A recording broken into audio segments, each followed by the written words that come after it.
all for inviting me here today on Women's Day. Whenever I go for any function now on Women's Day, I always say one thing.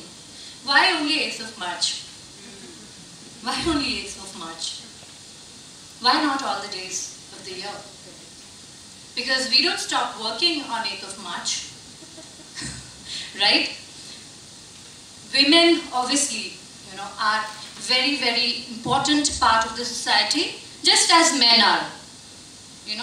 I would not say that women are superior to men. I think we all are equal. And that's how we are supposed to be, and that's how we are supposed to look at the relations between men and women.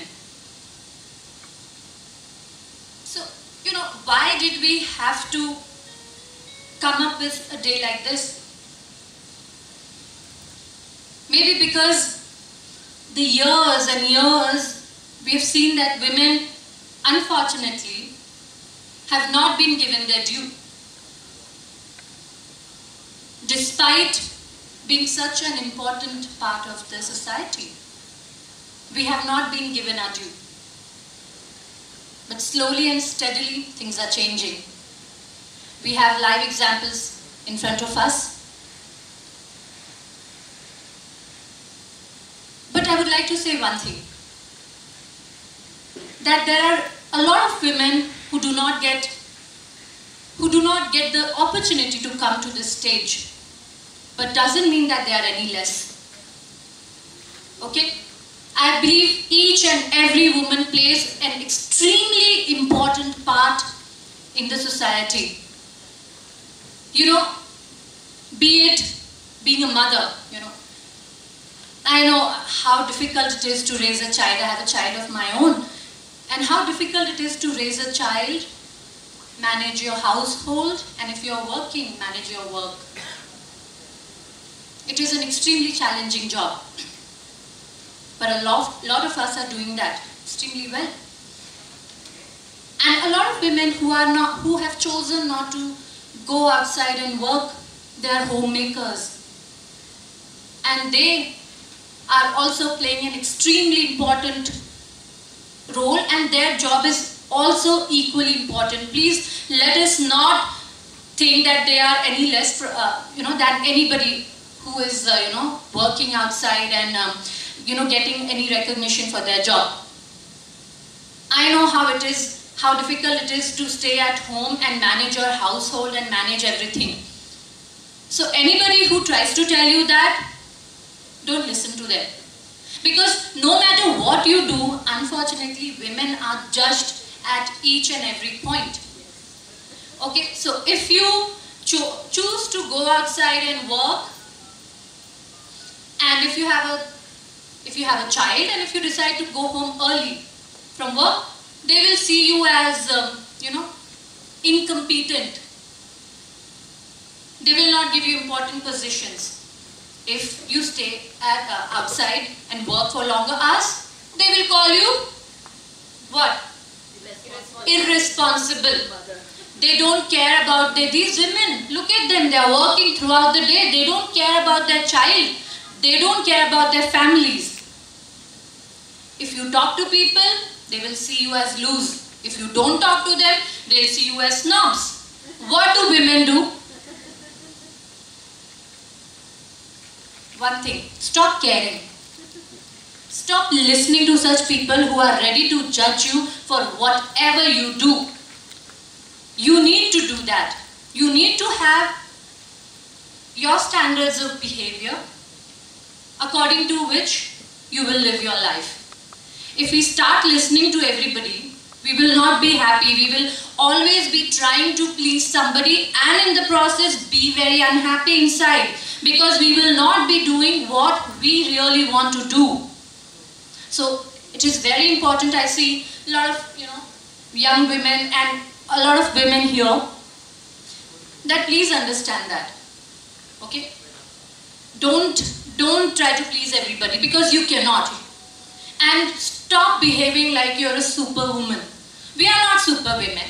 We are women who are doing a lot of things, but when we start trying to achieve what the society wants us to achieve, we will be very, very, very tired and very, very unhappy at the end of the day. So please don't try to do that. Women's Day is as much about women as about men. Because as I said, we are the wheels, the two wheels on a, like how the scooter moves, only with two wheels. If there's one wheel, the scooter will not be able to move. Just like that, both men and women have to work in tandem. Okay? If women are not given their due, then obviously at every point of life, the country, the society is suffering.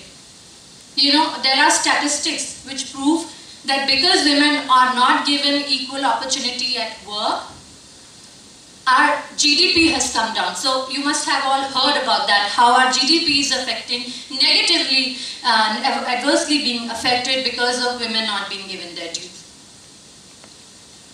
So it's not just about individual, or it's not just about women, it's about the country and society as a whole. And we also need to understand that we must give our daughters and our sons education about how important it is to have a gender neutral society. Okay, I'm talking about gender neutral. Gender is a social construct. Sex is a natural construct. I am not saying that there are no differences between men and women. There are. Anatomically we are different. But gender roles that we are supposed to follow and abide by, they are the ones which are pulling us down. And in this, we blame the patriarchy, we blame the men. But women are equally responsible for that, because we listen to that. And we have somehow become, we have internalized those concepts so much that we think that they are right. This is something we need to, break. We tell our boys, it's bad to cry. Why are you crying? Don't. You're a boy, you shouldn't cry. Poor guy, why can't he cry? Yeah. If he feels bad, if he is sad, why can't he cry? It's a human emotion. So patriarchy affects not only women, but also men who are supposed to be masculine. Why do they have to be the breadwinner of the house? Why can't they sit home, and why can't the wife work? I'm just giving an example. So men are equally affected by the patriarchal mentality, where they are supposed to be a particular way. So patriarchy has to go both for men and women. This is something that we need to understand. And this we can change only if we change the child who is growing up. After 30-40 years, it's very difficult to change the mindset of a person.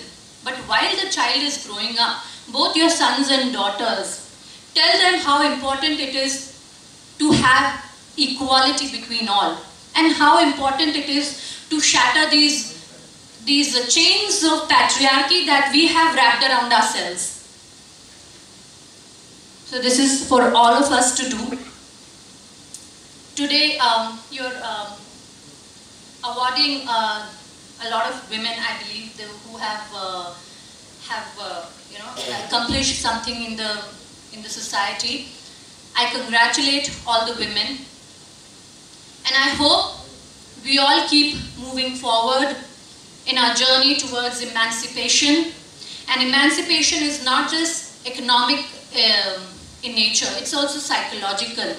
Only when psychologically you are able to remove those bondages, there's something called a Stockholm syndrome, where the victim starts identifying with the aggressor, where the victim starts identifying with the values which are actually bringing that person down. We start thinking that this is for our own good. So the true emancipation will come when we are able to remove them from our minds. So with this, I would like to end my words, and I would like to wish all of you happy 8th of March. Thank you.